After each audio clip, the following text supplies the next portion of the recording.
Hello and welcome to this short video that presents some of the main ideas of our recent paper entitled Does Africa Need Entrepreneurial Ecosystems Thinking?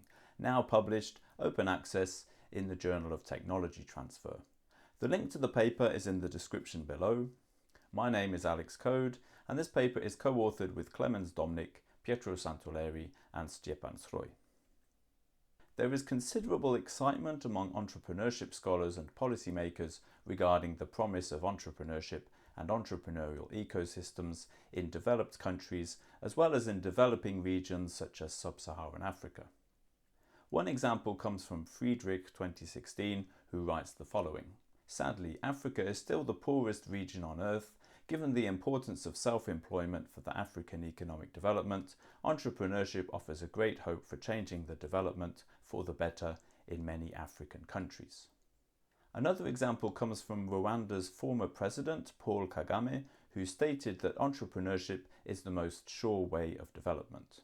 In this paper, we argue that entrepreneurship should not be a priority for the economic development strategy of Africa.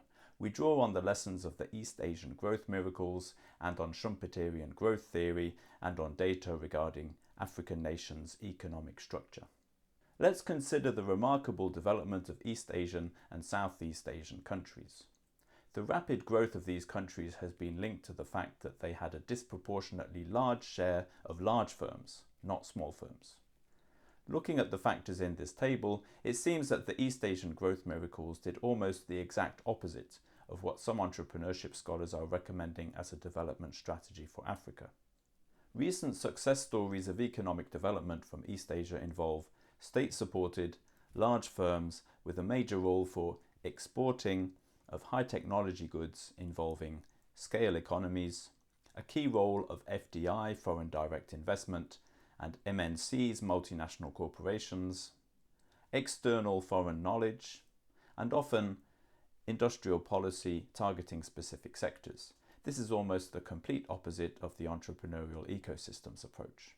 Details can be found in the paper, of course. An influential framework for development economics was developed by prize-winning entrepreneurship scholar Philippe Aghion. In this view, the appropriate policies and institutions depend upon a country's level of technological development and distance from the world's technological frontier. Countries far from the frontier benefit from a clearer view regarding the path for catching up. Laggard countries are uniquely positioned to grow rapidly through technological diffusion and spillovers by imitating best practice and adopting technologies from elsewhere. This is best done in an economic structure based on an investment-led growth strategy with a central role for large firms. Countries that are at the world frontier have less scope for growth via catch-up and the adoption of best practices developed elsewhere. Instead, countries at the world technological frontier have to engage in entrepreneurship and innovation, and their growth requires pushing the world technological frontier forward. We also think there are various pieces of compelling evidence that suggest that Africa's development strategy should not prioritize entrepreneurship. Consider this graph based on the World Management Survey.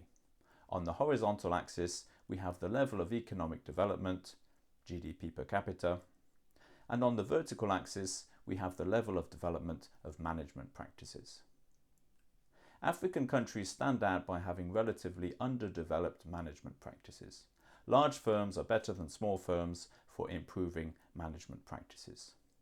However, as we shall see, African nations already have too many entrepreneurs and not enough large firms.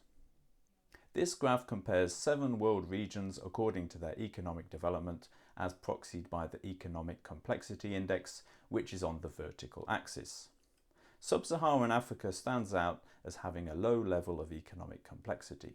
The answer is presumably to develop advanced industrial capabilities, putting African nations on a trajectory of technological learning and upgrading. This is best done by large firms, not micro and small firms. This graph shows average firm size on the horizontal axis and GDP per capita on the vertical axis. Sub-Saharan Africa generally has the smallest average size of manufacturing plants and the smallest GDP. The relationship between average plant size and GDP per capita is positive, not negative. We find it really hard to believe that small size of manufacturing plants is the way to increase GDP. Instead, it seems that sub-Saharan Africa needs to increase the average size of its manufacturing plants in order to increase its GDP per capita.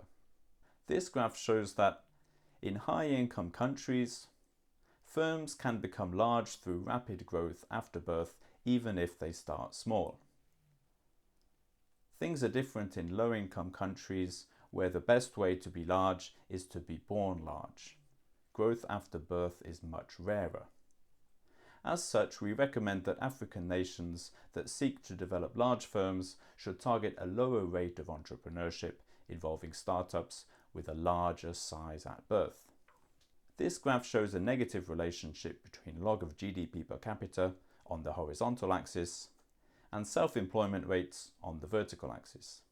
The richest countries have the lowest self-employment rates, and the poorest countries have the highest self-employment rates. Africa is already leading the world in terms of having the world's highest self-employment rates. Lack of entrepreneurs is not the bottleneck here, really not. We argue that sub-Saharan African nations should set up a target involving lower rates of self-employment.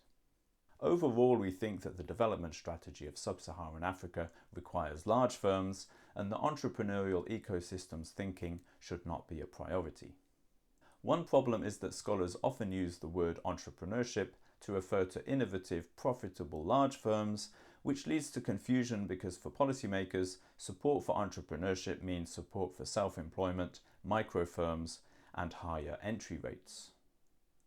We close with the following challenge to entrepreneurship and entrepreneurial ecosystem scholars. They should correct for such semantic ambiguities by clearly stating that Africa has, if anything, too many entrepreneurs and lacks large firms, and should strive for an economic structure with lower total entrepreneurship. That's all from us. Thank you for listening, and have a nice day.